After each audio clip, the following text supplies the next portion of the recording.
Hey guys, did I tell you about my neighbor's chicken? No. I think we'd remember that. No. Well, okay. So, Or try to forget it. this is a true story. So we wake up one morning and there's a chicken walking around like in a daze in our driveway. And our driveway has like, you know, a little Pachysandra bed on the side and a little, you know, quasi woods and stuff. So we thought, you know, he probably just got lost or something. So I basically put up a thing on Facebook. You know, anybody lose a chicken? Lost chicken. Turns out, yep, somebody across the street has chickens, and Fox got in there, and Fox got in and scattered them. So this one was lost. But after my neighbor came and got it, I chicken-proofed my lawn. Yeah? How's that? Well, I put some spray on it, right? You know, so now it's impeccable. Oh my gosh. Okay. Patrick's like, no, I will not laugh at that. Nope. I refuse.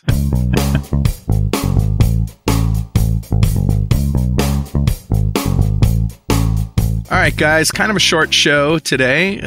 6 stories, but let's start with Bleeping Computer. South Korean hackers exploited WPS Office 0 Day to deploy malware. I thought we talked about that last week. We talked about the exploit. We talked about the fact that there was a vulnerability. We didn't talk about the fact that it was being exploited in the wild and the patch, I think. Okay. Yeah. Yeah. So our advice to you, dear listener, was don't click on stuff you shouldn't. Right. Now you can go patch. All right. Good. Boy, that was a quick one. I know, right? Well, I mean, it's a common story. It's like this is the life cycle of a CVSS is, you know, it shows up. They may or may not be a patch. The bad guys start exploiting it. So now the patch becomes absolutely critical. And that timeline seems to keep getting shorter. You know, there's got to be a way we can sex up the story. Maybe, you know, maybe Psy was eating kimchi in a restaurant using WPS Office. Dum dum dum. That's a Gangnam reference, right? Psy.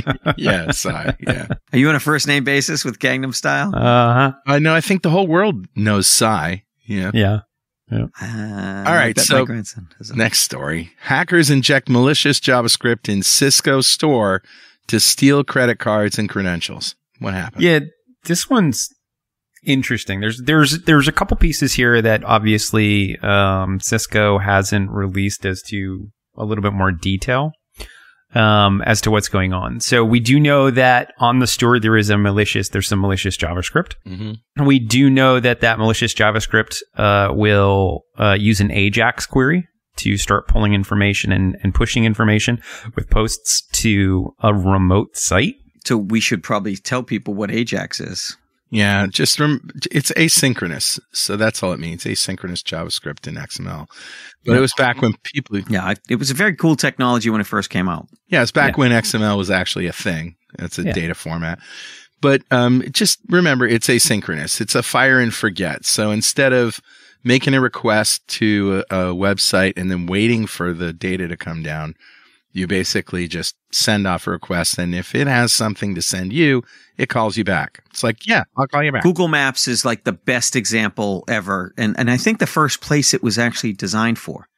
That as you scroll the map or you zoom in, it grabs the piece that it needs and updates the screen. And it doesn't have to refresh the whole screen. Right. Yeah, that makes sense.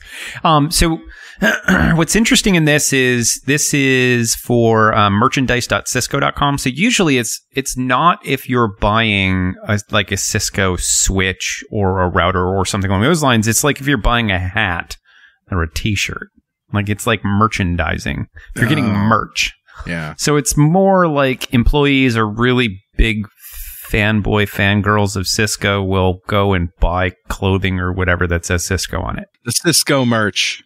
Yep. So you gotta be careful in that this would be hard to identify. B, it looks like the JavaScript was looking for, not that it may or may not have gotten, address, credit card, email, phone, city, state, country, zip, expiration date, CVV on your credit card, your password, your user agent, and your user ID.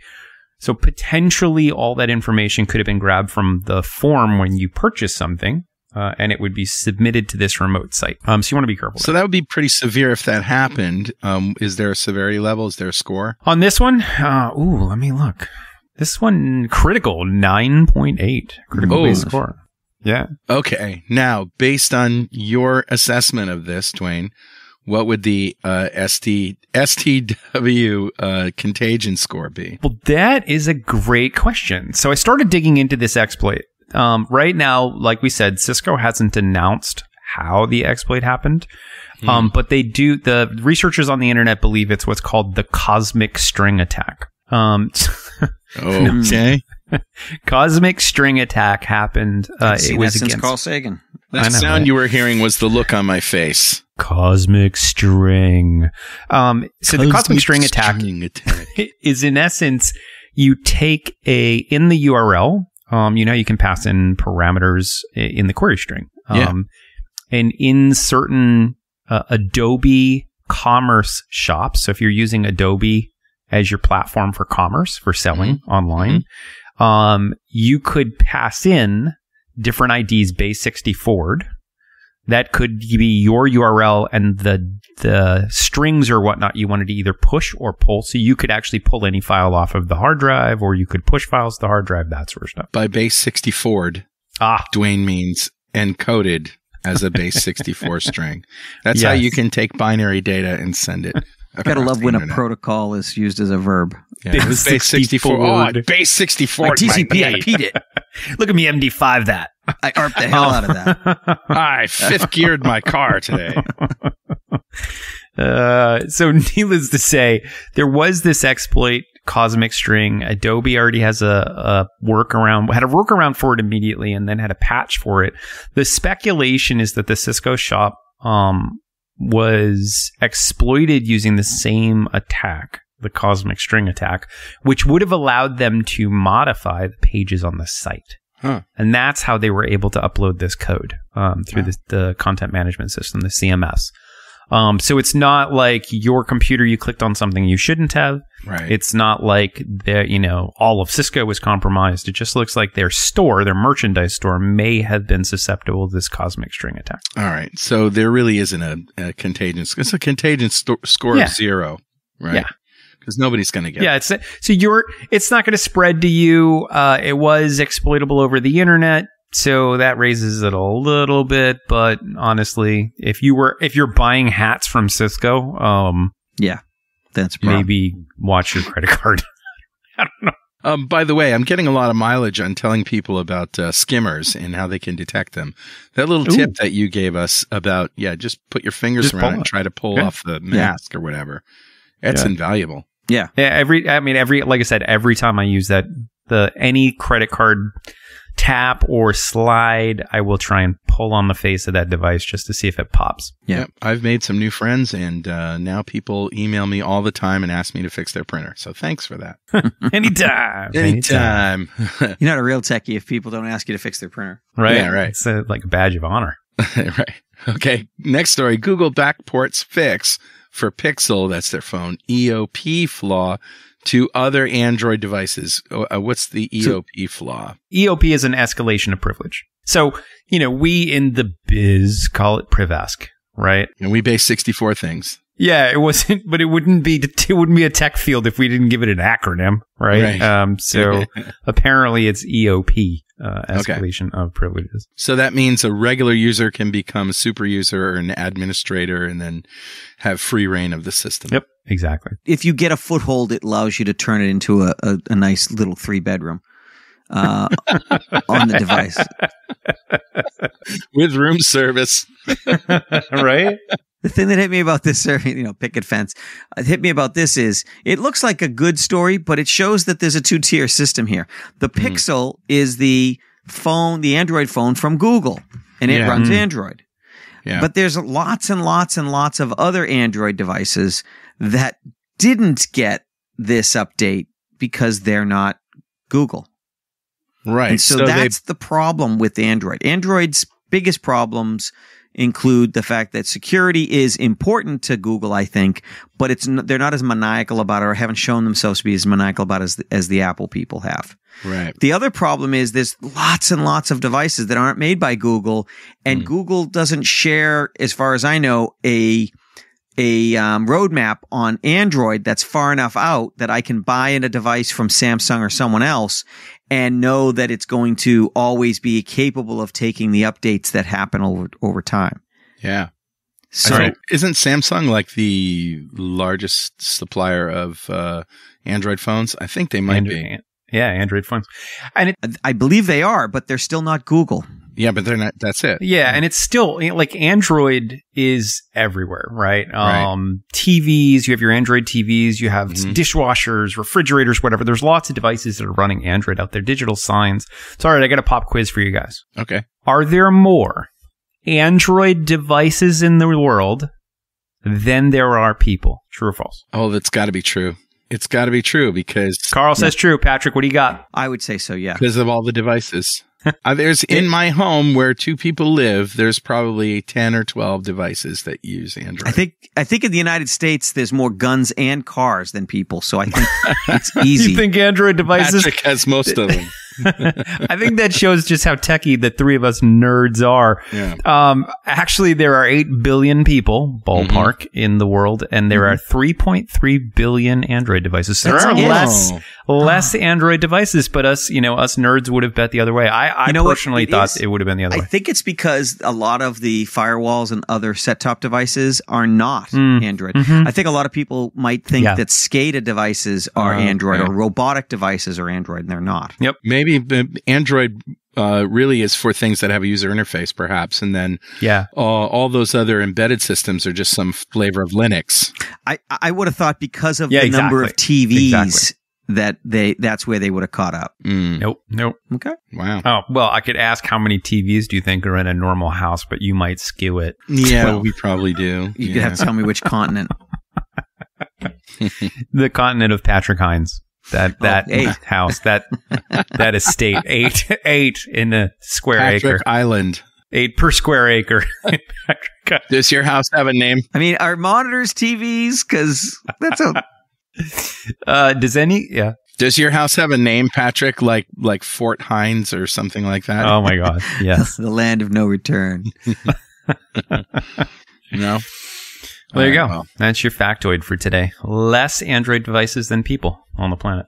All right. So Google basically spread the love and put this fix out to Android in general and other Android devices. So that's good. So this is a good story. There isn't anything that you can protect yourself against. It's not a hack. It's a fix. So that's a good one. Yep. All right. And on that note, let's take a quick break for these very important messages. And remember, if you don't want to hear these very important messages, you can get an ad-free feed by becoming a $5 a month patron at patreon.securitythisweek.com. We'll be right back. All right, and we're back. You're listening to Security This Week. I'm Carl. That's Dwayne and Pat. Those are the smart guys, and I ask the dumb questions. So, and I read the headlines like this one from Bleeping Computer. The Federal Trade Commission says over $110 million lost to Bitcoin ATM scans. Bitcoin ATM scans in 2023. Now, who would have thought this is? I know, this is crazy. Who would have thought that it wasn't safe to use a Bitcoin ATM? I thought Bitcoin was the epitome of safety and security. Yeah, I mean, so Bitcoin ATMs, for those of you who haven't used the BTM, you can find them. And they're not ATMs. You can find them at criminal enterprises, whorehouses, and drug paraphernalia stores. And anywhere. He said whorehouse, kids. Those things on the side of the boat. Yeah, you buy oars. Whorehouse. Oars. You buy oars. But anyways, so interestingly enough, this doesn't necessarily mean the BTMs have been compromised, right? It could mean they were just installed by criminals in the first place. No. They're used. This article outlines that they're used also in just criminal activities. So imagine if you will. Is that what I just said? No. But they're legitimate devices. I don't want you, like, if you do use one of these devices and you're not necessarily going to get your entire Bitcoin wallet stolen. But what is interesting about these devices, it used to be, let's say we ransomware a company. Or no, never mind a company. Companies are easy. Let's say we ransomware someone's grandma. And she then calls up the support line that's on the ransomware on her screen. And the first thing they need to do is talk her through buying Bitcoin. Yeah. Right. Which is, for most grandmas, probably not super easy to do. Mm-hmm. But now you can just say, oh, by the way, go to a Bitcoin ATM, put this wallet in and your credit card, and you can pay us what you need to. And it makes it much easier to pay off your ransomware, apparently. So there's a lot of scams around either convincing people to pay the wrong wallets. There's also emails that will come in saying, hey, listen, if somebody does already have a Bitcoin wallet, there will be emails that come into you saying something like, hey, this is the Federal Trade Commission, and we see you've been doing illegal drugs and whatever with your Bitcoin account. To assure it's you, go to an authorized Bitcoin ATM and, deposit money into your account or something along those lines. And they'll give you like a special code. And here, this is where they're conning people into depositing money into the wrong places and that sort of stuff. So just be careful if you get a notification about your Bitcoin account. It's probably BS. Nobody's going to email you about your Bitcoin account ever. Nobody honest. Nobody honest. That's the problem with Bitcoin. It's been sort of marred by, criminal activity since its very inception because it's anonymous. Yep. It's anonymous and yet it's not anonymous. It's traceable, but you have to do the work to trace it. So you have to be really wily and sophisticated and careful to set up a truly anonymous Bitcoin. Yeah. Because you have to provide an email address, and that email address is tied to an IP address because there's logs. And even if you do Proton Mail or one of those other services, you're trusting that they get rid of the logs and they're not going to follow a court order. And if you have your own mail server, then you've got to have it hosted somewhere, and that hosting account is going to cost you money. And I don't know any of this because I've ever tried it. Mm-hmm. Yeah, well, you're a security researcher. You need to know these things, right? Now, if you really did truly want anonymous Bitcoin, there are ways. Wait. Do we need to play the music? Are you about to give criminal career advice? I think we've talked about laundering cryptocurrencies. Carl, when am I talking and not giving criminal career? That's right. It's criminal career advice.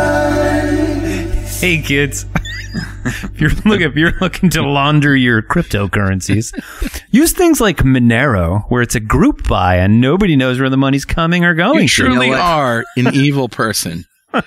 You truly gave criminal career advice right now. I'm just saying, there's ways to do it. There are ways to do it. And I know people in 3-letter agencies whose job it is to unwind that stuff. So nothing's foolproof. Right. Yes. Of course. Agreed.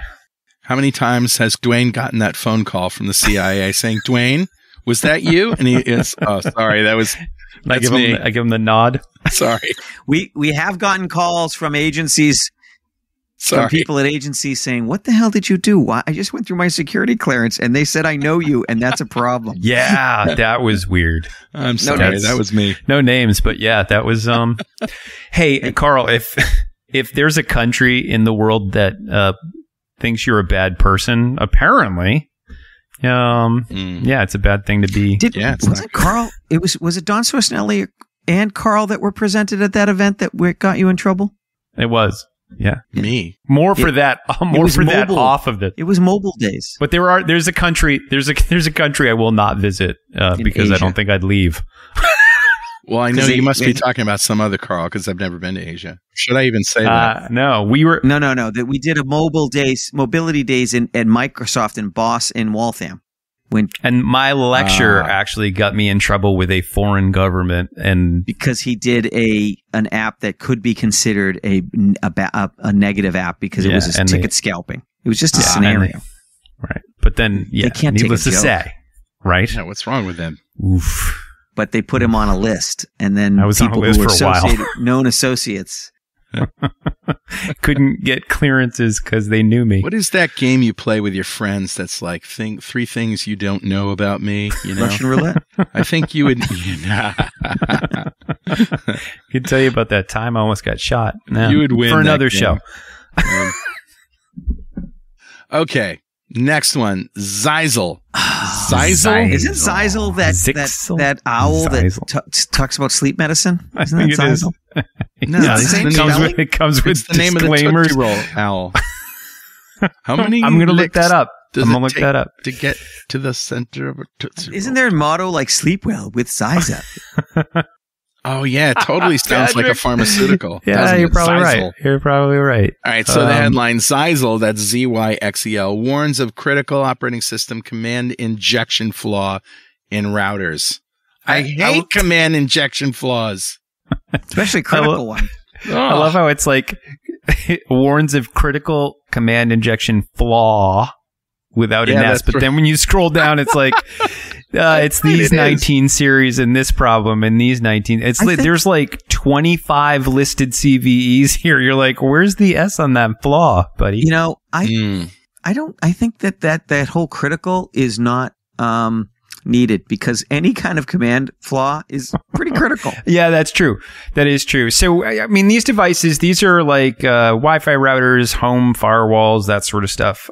We have seen them in businesses. Actually, we just recently pen tested a business that had one of these devices. Mm-hmm. So if you do have a Zyzol device, there's a whole, you'll see the list.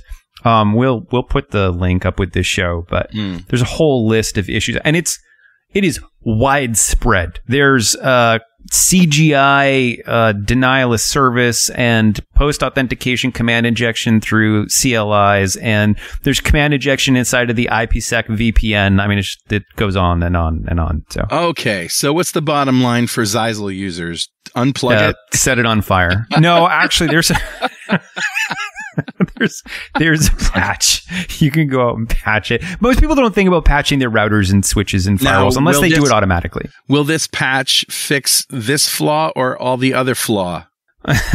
All the other flaw. Every single flaw. All your flaw all belong to us. Yeah, that. Oh man, I've been waiting for a day to use that callback. All right, so will it patch all of these problems? I guess is what I'm saying, because it seems like there's a myriad. They all have official CVEs. They're all patched in that. And so what make is sure you update your devices? Okay, and what is your STW contagion score for this? If you're running one of these devices, it's actually really high, and here's why. Some of these may be a little bit more complicated to exploit. We talked about buffer overruns, and buffer overruns, you really do have to have a command of how the stack is running on the device, and more often than not, it may cause a denial of service rather than an execution of code. However, anytime there's multiple paths to get to the goal, where we might be able to exploit the VPN, and we might be able to exploit the CGI paths, and we might be able to, right? When there's multiple paths, that score goes up for the contagion score, because the likelihood of one of those working is pretty high. So I would say this one's probably in the nines, the high nines. Yeah. All right. Well, the other question I have is, these are business routers. So are these behind the firewall? So do you have to get inside the firewall to hack them? Not necessarily. Some of these are wireless access points where you can deauth clients and crack and get onto the Wi-Fi. Others are literally just firewall / routers. That's not good. So they would be on the internet, accessible. So you want to be careful there. Plugged into your main public IP address router or whatever. Yikes! I think our metric for like the ratings that the way Dwayne should think about it is, how happy would you be to know that one of your targets had that vulnerability? Yeah, that's Dwayne's score. Yeah, how awesome is this? So how excited are you that you're about to start going after somebody that uses this unpatched? Here's what I would say.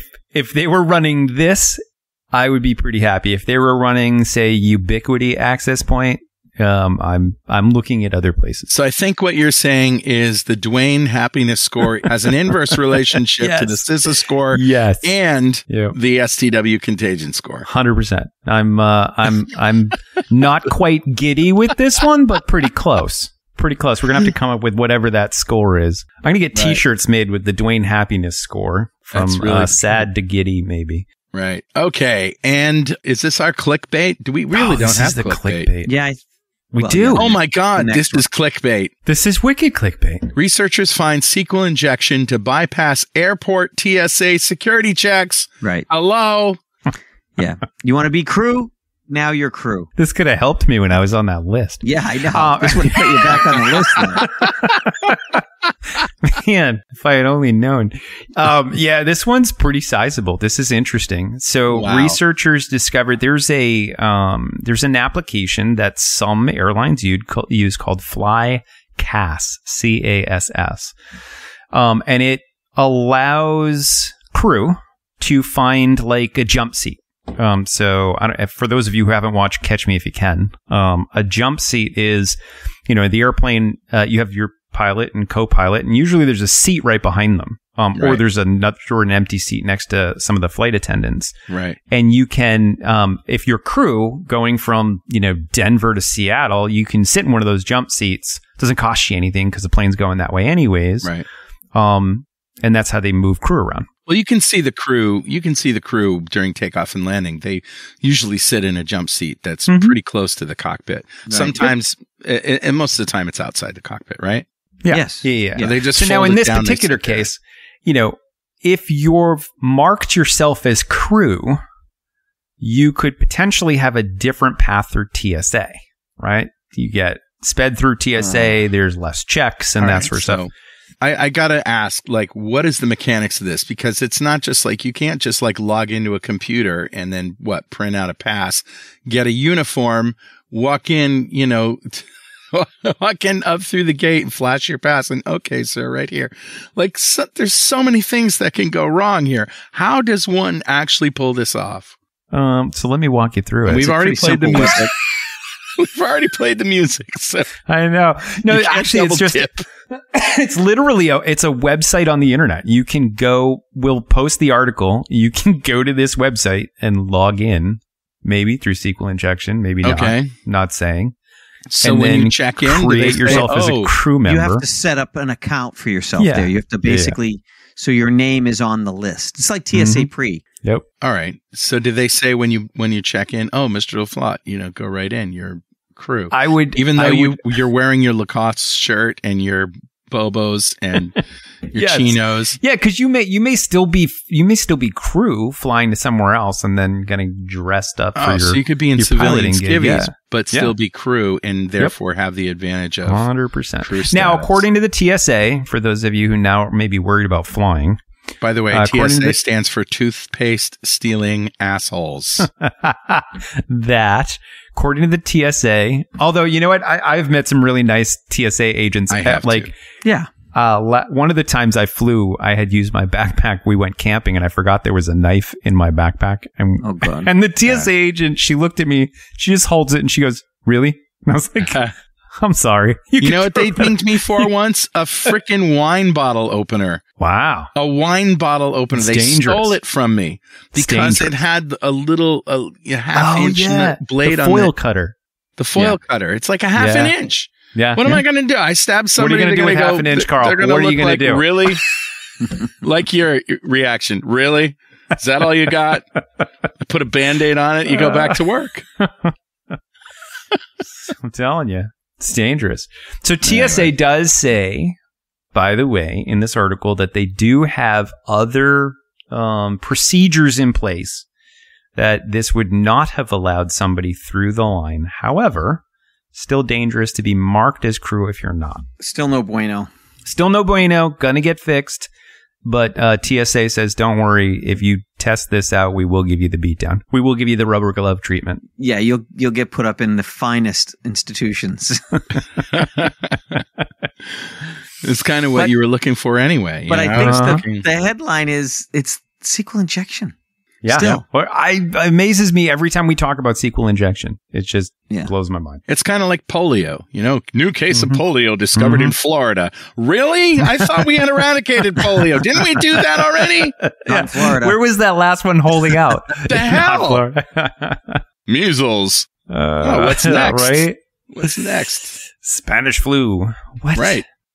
All right. So, so this was a SQL injection attack. Was it patched? So word on the street, it looks like it is being worked on and will be patched, but I'm sure it's they offline. Yeah, I mean they for do say the they users. say soon after the vulnerability it was fixed. But Okay. here's what I can tell you about that. There are plenty of applications I've torn apart and found SQL injection in. Yeah. And then the next time I have a customer with that same application, even though they fixed one injection point, I find 2 or 3 more. So although this one has been fixed, it depends on what the developer did. If they fixed only the one that was reported, Did they take the lesson to heart? or if they literally went through all of the code, exactly, and Right. parameterized everything. So who Did knows? they grep across their entire code base? For any concatenations. Ugh. That's right. This plus that. Yeah. Input 1 plus input 2. Insane how many times we run into that. All right, kids, you need to Google the word grep, G-R-E-P, to get that joke. Right. Yes, I'm And a then nerd. and then look at sed and awk just for the lulls. AWK. AWK, sed and awk. And how do you spell sed? Come on. spell SED. it. Yeah, SED. SED. Sed and awk. Yeah. All right. Got anything else? That's it. All right. That's all we got. I guess we'll see you next week. And next week, I'm going to be at Dev Intersection. Patrick's going to be there too, right? Yep. And Dwayne's going to be back in where he usually is. So we're going to try to do, we'll do another show, but I'll be remote and Patrick will be remote. You know what? That's the way we do it all the time. Yeah, right? that's true. I was going to say, no different, really. Patrick will be in his hotel room. I'll be in mine. Probably, yeah, just because Yeah. it makes the sound work better. Right. Yep. Okay. But then we'll have dinner. Yes. Oh, I won't get And that's there. going to make everything much better. Dwayne. Oh, next time. All right. If you want to have dinner, it'll only cost you $2,000 to get a flight and a hotel. No, right. A flight in a hotel room. Yeah. Score. Score. All right. Okay, guys. See you next week, folks. Good talking to you. See you guys. Bye. Bye.